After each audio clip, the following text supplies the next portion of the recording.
subject of today's video is haste makes waste, but there is no substitute for preparedness.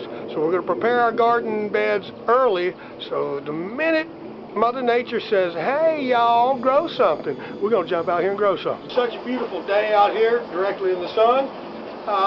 We're going to start preparing our soil here for the raised beds that we're doing this spring. A lot of this stuff that I've been showing you in the Aqua farm, we're going to come out here and they're going to wind up being traditional organic soil-grown plants and finish their season out here.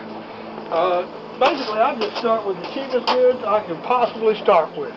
We have us a big old bag of Psalm teep, or peat moss if you read it right side up. We got some cheap, $2 a bag topsoil, and we got us some compost manure. And then we go over here, and we're going to use an organic gardening food and some lime. We're going to mix these up about equal parts. We're going to add in some perlite, which I don't have here with me because I just used the bags that we had.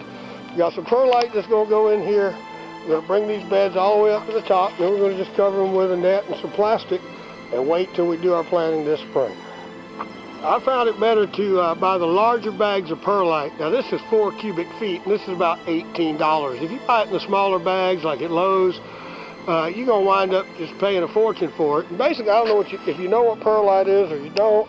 Perlite is a very fine and a very lightweight form of organic rock. It's been crushed down and it weighs almost as much as styrofoam, but it doesn't float quite nearly as bad. It adds a lot of aeration to the soil.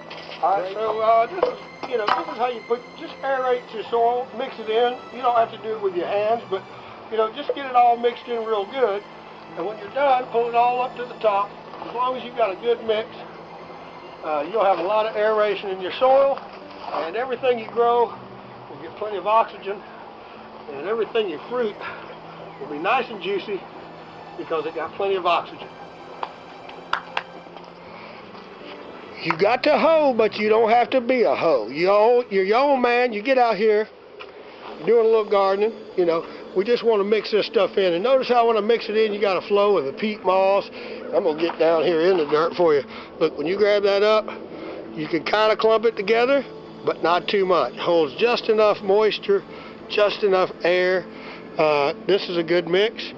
Now what we're going to do is top it out, bring it to the top, all the way to the top, and then we'll just cover it up, leave it for spring.